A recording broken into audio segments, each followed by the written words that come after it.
Три работи кои не ми се допаднаа во Stronghold Warlords. На моја огромна радост, серијалот Stronghold постои веќе добри 20 години. Развојното студио Firefly дефинитивно ја препознава привлечната моќ на уникатната формула, но се непоколебливи кога доаѓа до менување на урнекот. Како директен резултат, Stronghold Warlords е игра која стои во времето. Бројни механики кои беа препознатливи во претходните игри зркаат во иста или слична форма и тука само во ново визуелно руво.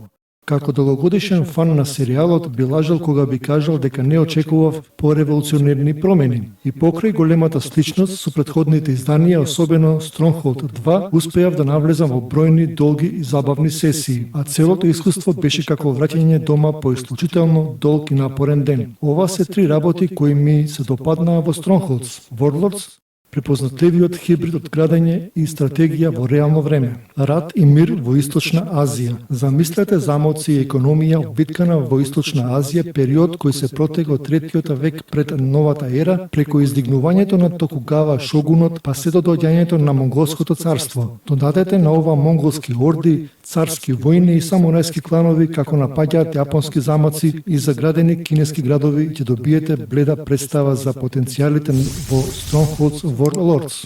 Во драгоцените моменти на мир го градите вашиот замок од соништата и ги привлекувате селаните со ветување за исполнителна работа во бројните објекти. И во вакви моменти спокојот е лизгав и непредвидлив. Имено, за да можете да градите и да ја формирате вашата армија, потребно ви е злато.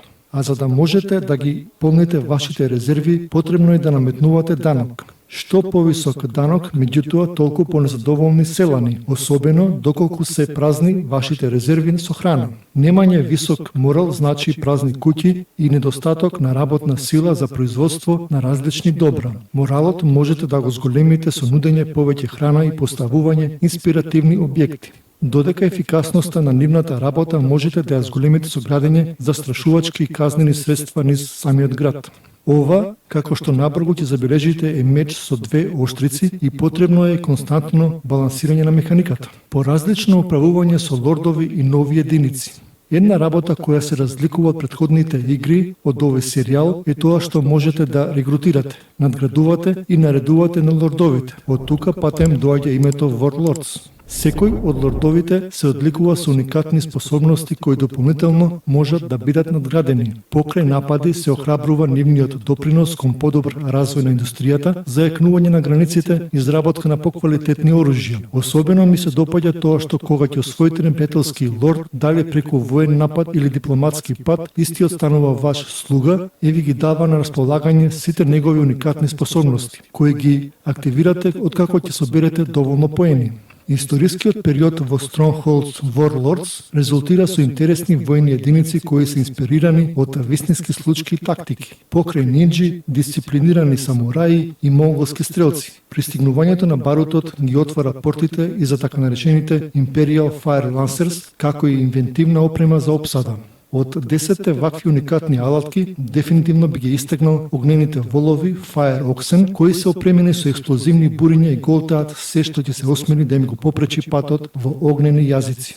Долга кампања и вредност на преигрување. Stronghold Warlords ве пречекува со отворени раце и доколку ги прифатите, можете да навлезете во релативно долги 30 мисии од кампањата, 10 скирмиш сценарија, 19 мапи за мрежни пресметки, како и добро познатиот Free Build Sandbox за максимално зено пуштање и целосна посвета на спокојно градење. Структурите кои различно влијаат на моралот на вашите селани дозволуваат одредена слобода при експериментирање и во комбинација со уникатните способности на лордовите и бројните мапи за мрежни пресметки. Дава одредена вредност на преигрување. Одредени корисници би можеле да бидат разочарани од недостатокот на инвентивни механики, но таквото нешто мене не ми попречи целосно да се препуштам во играта и да уживам во најновиот продукт на Firefly Studios.